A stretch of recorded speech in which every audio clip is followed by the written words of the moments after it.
Hi everyone. I'm Matthew Contour, and we're going to be interviewing today with Kara and Chris Brulette, and they are part of 3 Mile Radius. And so, just to start out, can you introduce yourselves and tell us a little bit about what you do with that? I'll take it away then. So we started this acoustic duet just as a side project of playing songs that we like to do. Probably about 2 years ago. Yeah, I think a little over 2 years ago is when we started. It began like I had a small repertoire of songs, but I've never, before she came along, I never fancied myself much of a singer. I'm much more of a guitar player than a singer. And but Teach over here has brought me a long way over the last couple of years. So we decided, like, okay, let's expand on this. Let's see if we can do a duet type of performance. And slowly and surely started booking gigs. You know, making friends at wineries and booking gigs, making friends at restaurants and bars, and just kind of growing a little bit more until we get to the point that we're at today, which is lots and lots and lots of songs that we play every week for people, which is a lot of fun. Yeah. So what like influenced you to start playing at doing gigs, playing at wineries? For me, I needed an outlet. It's, you know, the industry out here can be kind of tricky, and I got my degree in musical theater performance, and my professors always instilled in us that if you wanted to have a long career, you needed to create your own work. And so once I moved out here with Chris, that was in fall of 2017, and I think it was spring of 2018 that we started doing 3 Mile Radius.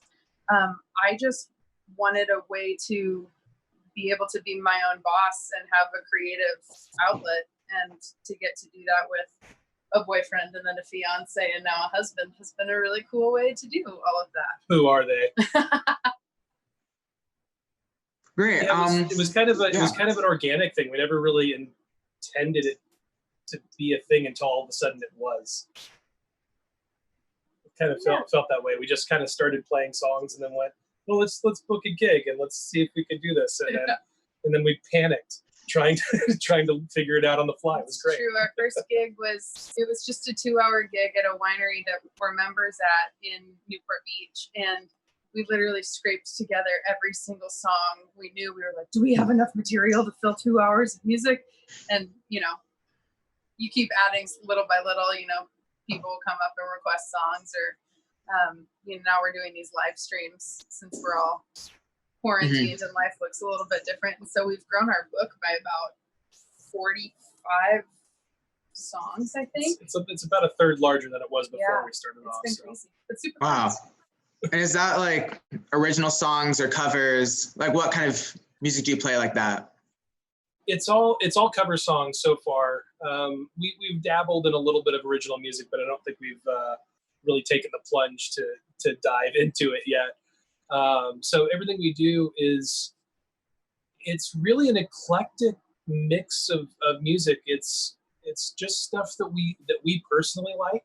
You know, like we don't take to learning songs that people request that we don't care for, or you know, or try to appease an audience. We just have a really, between the two of us, because of her background being predominantly music theater and a little bit of classic rock, you might say, from your parents and stuff, but like I've got a pretty heavy, you know, heavy metal, rock, pop influence, and then, you know, all the stuff that I used to do as a wedding DJ was like a music appreciation course, listening to a bunch of pop music and stuff like that, and then like we just throw in 90s tunes from like the VH1 era because everybody loves that. We love that stuff.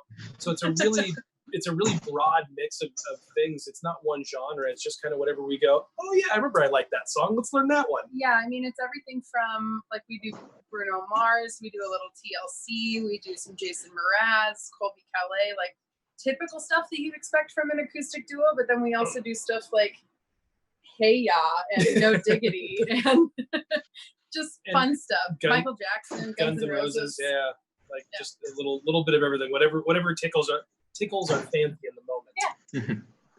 Nice, nice. You talked a little bit earlier about live streaming. So how has the coronavirus forced you to change how you share your music that way? So Orange County, in California, we got the mandate on St. Patrick's Day, right, to shut down, and that was a Tuesday. And I looked at Chris and I was like,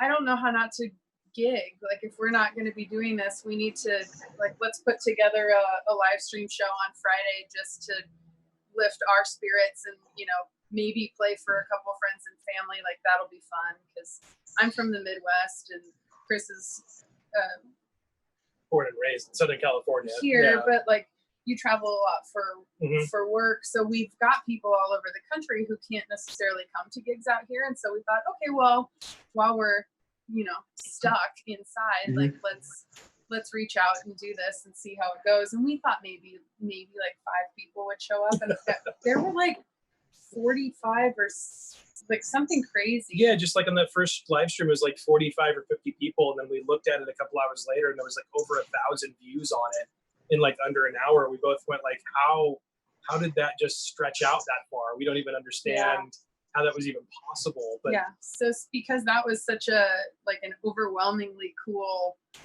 response, we just decided that we were going to keep doing them. So we've done live streams on our Facebook page every Friday since the 20th of March. We go from about 6 to 7:30. Yeah, and it's a big change for us, because we were between all of our groups that we were playing in post quarantine, we were playing 1 to 3 gigs a week. Every week. So to go from being out in front of people and having that interaction to doing it here in this room has been an adjustment. But we often tell people, because we're really interactive on the live stream, I like to talk to people that are there and commenting and letting us know what they're up to and how their week has been. It really is, it's therapeutic in its own way to be able to play for people and get their emotional response. It still sort of feeds our artist soul, which is really wonderful. Yeah, that's great. About doing it virtually, what is it like without an audience? Having only a few comments and not getting any applause or anything. How is that so different from a real gig? The first time we did it, I felt so strange, because it's, depending on the gig, when you're actually out and playing, sometimes you're just background music and people don't really respond to you. So you just kind of, and that's fine. You just kind of play for yourselves and understand that people are listening while they're, catching up with their college friends or whatever. But for me, I also have a makeup and skincare business. So I go live a lot for those purposes, to demonstrate products and show people different things. So I'm kind of used to doing the live video thing already. It was just weird to do it in this endeavor. I think because we have an iPad that's set up that we do the live stream through, and so the screen of the iPad is facing up us on the back end of the room. So we're just kind of occasionally we can look up and see ourselves. But when you finish a song, there's a delay. There's a 10 or 15 second delay until it actually goes through live. So we'll finish a song and then we'll be talking, and then all of a sudden you see a bunch of hearts and thumbs and things like that go across the screen. It's that's kind of the pseudo applause, but it's something that you have to wait for. That you're did they really like it? Is it is you kind of waiting to see if all the reactions are going to go flying across the screen. Sometimes they don't. Sometimes it's a song choice that wasn't a good one. Sometimes we're cool, maybe we won't keep that one in the mix. But I think that's the closest it gets to real audience interaction, is sort of waiting for the little Facebook reactions to fly across the screen is the closest thing we get to applause now. Yeah, basically what we'll do, so we've got the iPad that we stream from, and then I will play the live stream on my phone completely muted, so that way I can read the comments and we can interact with people as we're going, which I think is really cool. And we've had people jump on. I mean, it's super strange, but it's also really fun because, like I said, I've got family in the Midwest that's popping on, and my friends from when I was living in New York that are able to pop in and say hey. So it in a way makes us feel a little more connected, even though we're completely isolated from everybody. And I think at a normal gig, you know, we're more prone to go through and play a song, you know, get a little applause, play the next song, get a little applause. For the most part, when you're doing acoustic duo stuff, you're not really interacting with the audience that much.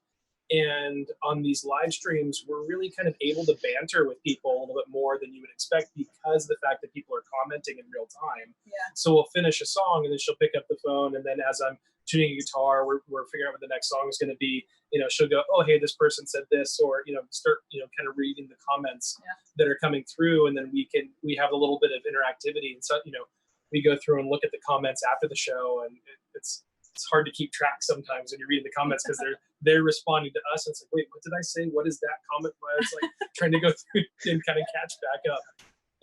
But it's the closest thing we can get, and it's actually a lot better than I expected it was going to be when we first started.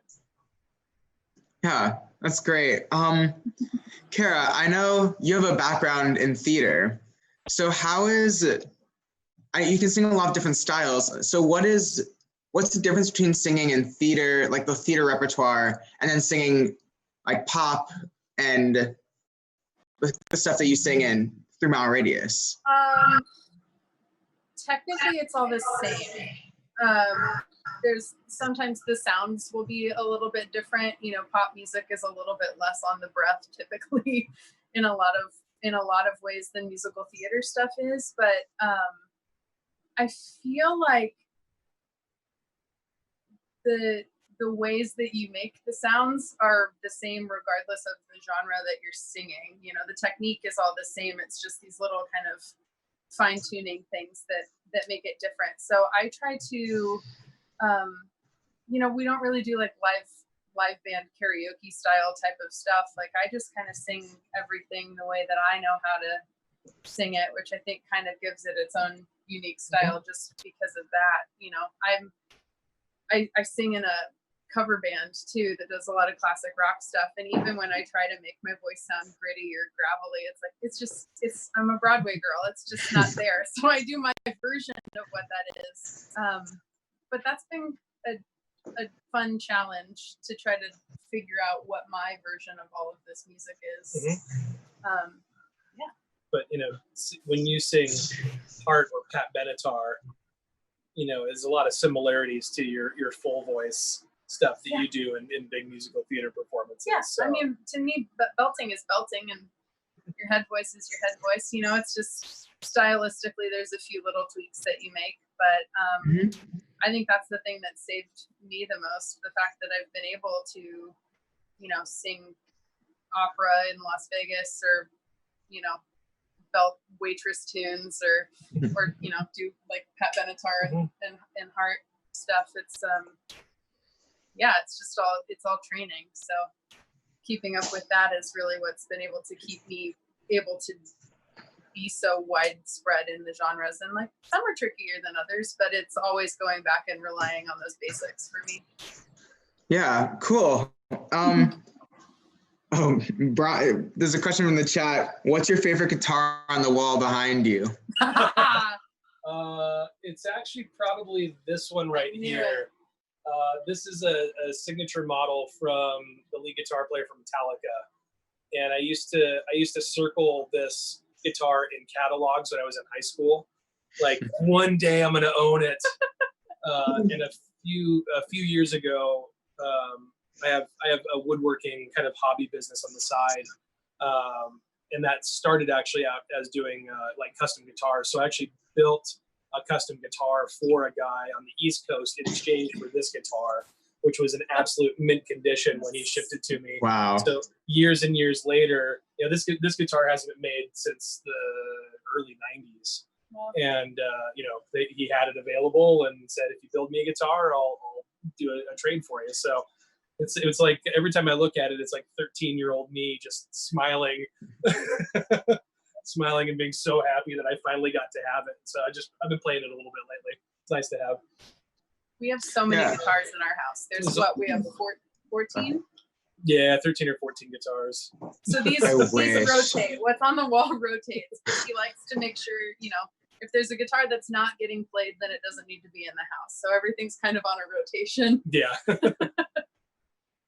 So do you both play guitar, or like what instruments do you play during your live streams and gigs? So she plays a U bass now, which has been new to quarantine. She didn't play bass before, but this was actually a wedding present that I gave her because we had talked about this and we thought it'd be really fun because she plays some ukulele as well. Mm-hmm. And a U bass is just a slightly larger ukulele. Yeah. If you want to just break it down very simply. You can see it there.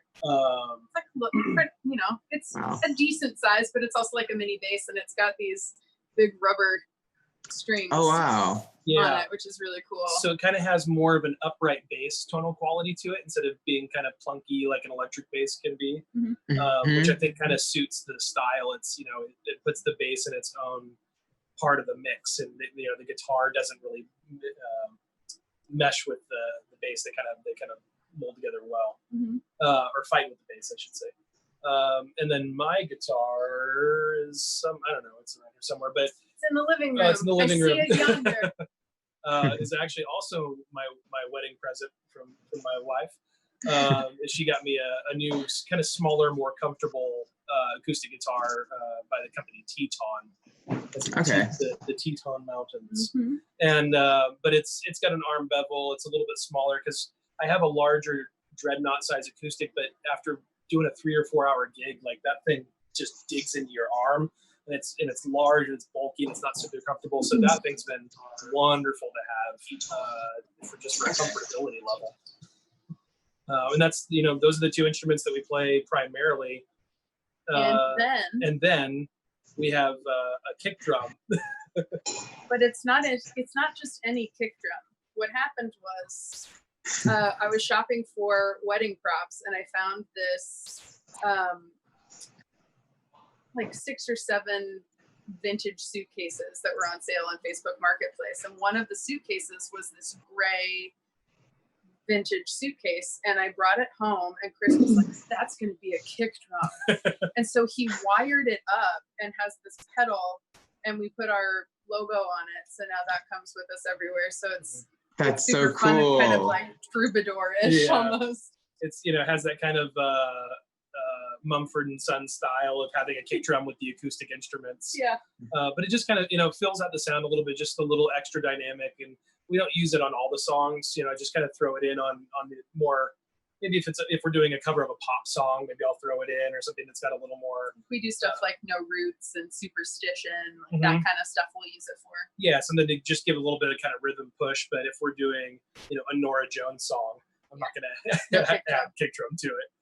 We also don't use it on our live streams because our downstairs neighbors do not appreciate it.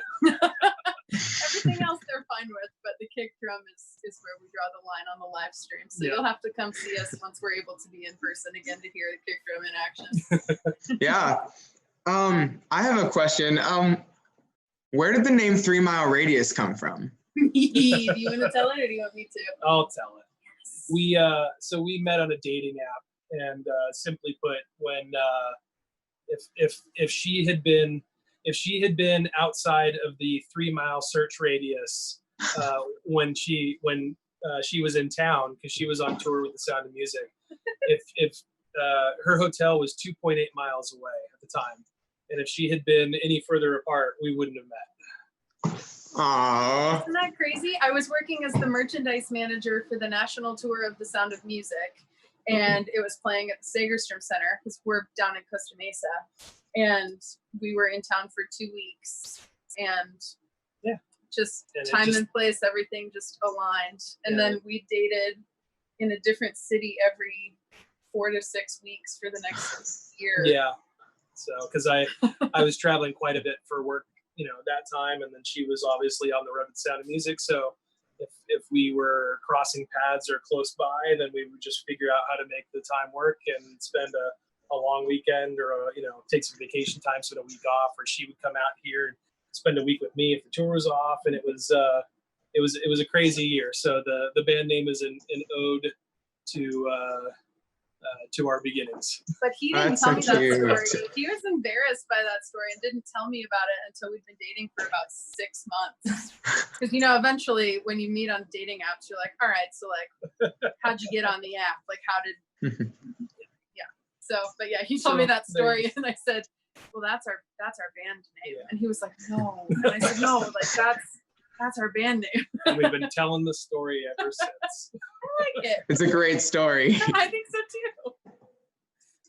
There's another question in the chat. Will you be keeping up your live streaming Fridays after we're back out? It may not be Fridays, but we have decided that we do want to keep doing them, just because, you know, we've got friends with kids, and like I said, friends that live in different areas, different time zones, even that aren't local, and we like being able to still share stuff like that with them.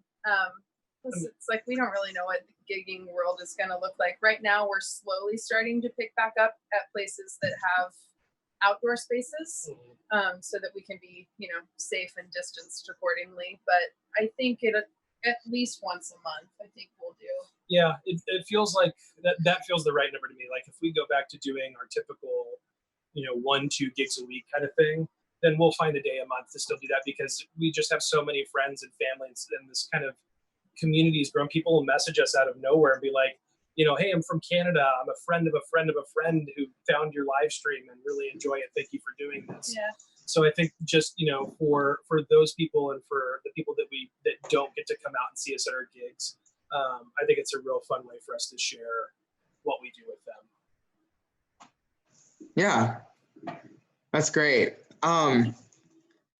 What advice would you give to someone who wants to share their music or start a band like that? Rip the Band-Aid. Honestly, we've got lyric sheets. We use an app called OnSong, and there's a bunch of different apps that are, you know, have a similar functionality, but you know, download the lyric sheets that you want and your chord charts if you need them. You don't have to, in this environment, be fully, you know, off book or memorized when you're going out and playing. And that to me was a huge comfort, to not need to have, you know, 45 songs fully memorized off the bat to go play a gig, you know. Yeah, it's really common, you know, for this type of stuff that we do, for people to have an iPad or a book of music sitting in front of them, because it's, you know, it's a large repertoire of stuff, and trying to commit it all to memory, you know, it's insane. Yeah. So, you know, don't be afraid to digitize your song list, you know, for reference on the fly, and you know, try not to read from it all the time, but you know, it's certainly an acceptable crutch in this style of performance.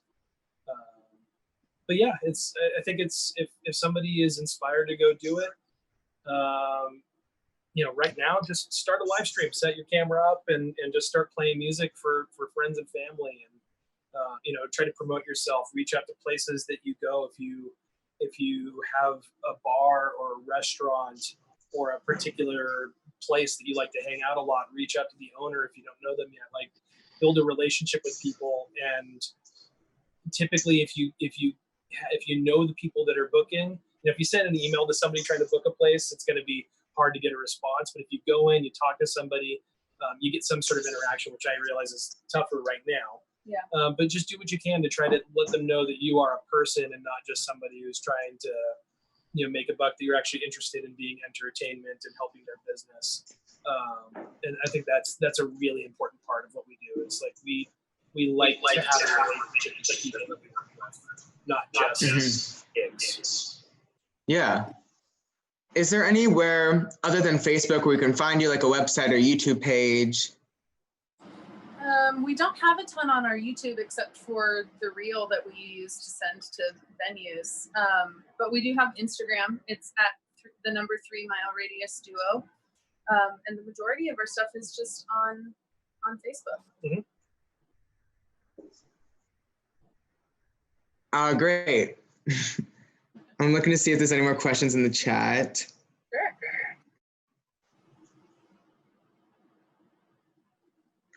I don't see any more questions, but if you want to follow, thank you so much for being here.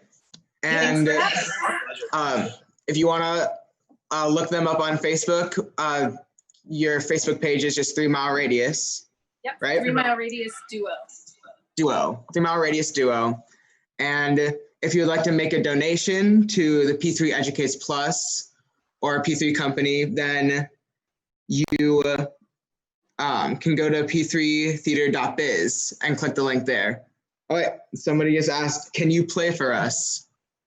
Ooh, Anything? you want to go get your guitar? Can we pull out a song? Sure. Hold, please. Cool, cool, cool. What are we gonna play, honey? Is my iPad even charged? That's the other question. Yes, it is. Since we're already in our studio setup, that's nice and easy. It's lucky that we're here doing this. What do you want to play? Just do completely unplugged. Yeah. Let's do. What do we have from this past week? Give us a second. We're not good on the fly. Oh, of course. I will say I watched a few of your live streams and you're really, really good. Aw, thanks. Really that's impressed. Really That's very sweet. We have a lot of fun. We call our Friday live streams, we call it Juice and Jams. It's kind of the hashtag that I've come up with and been pushing. Do you want to do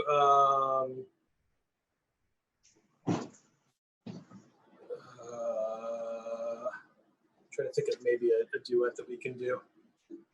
Do Lucky or Sure. Let's do Lucky. Is that one I play bass on? You can. That's been another fun thing is she's learned bass so well in the last 3 months that now she's just like, I've never played bass on this song, but I'm just gonna try it. Let's just see what happens. All right. And that's kind of the benefit of being in our bedroom is that we make mistakes. It's just us. It's just here hanging out. Yeah. All right, so make sure I'm in tune, and then make sure that you guys can actually hear us.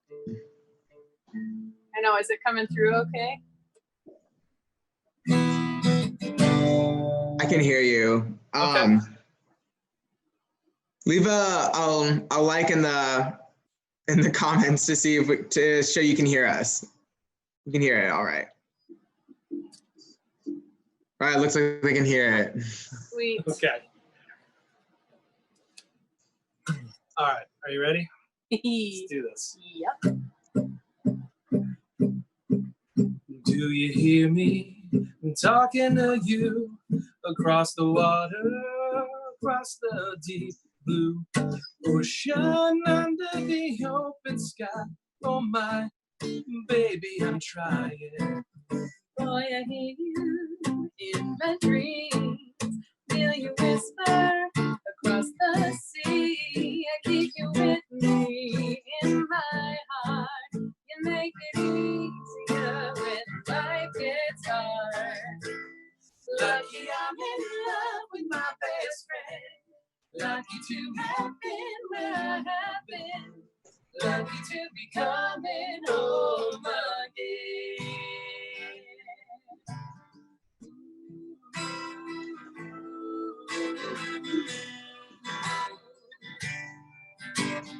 They don't know how long it takes, waiting for a love like this. Every time we say goodbye, I wish we had one more kiss. I'll wait for you, I promise you, I will.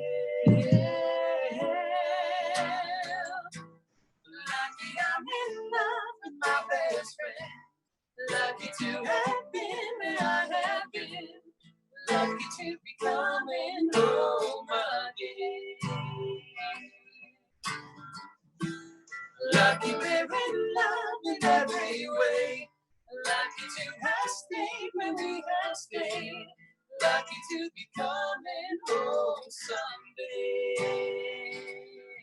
So sailing through the sea to an island where we'll meet. I hear the music fill the air.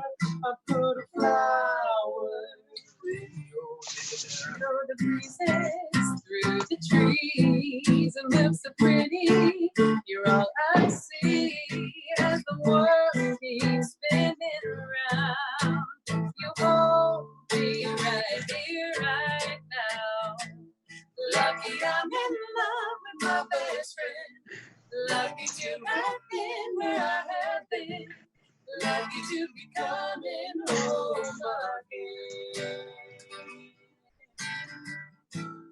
Lucky we're in love in every way. Lucky to have stayed where we have stayed. Lucky to be coming home someday.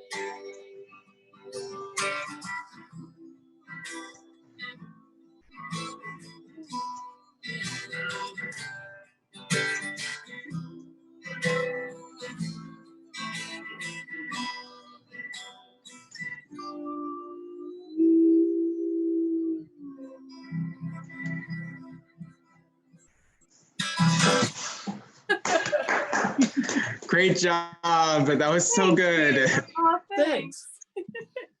All right. Well, that was Kara and Chris of 3 Mile Radius.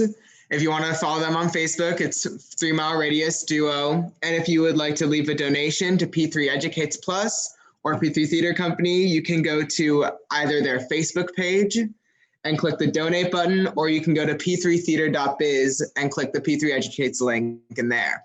All right. Thank you so much for being here with us. thanks, Hey, Matt. thank you for having us. This is awesome.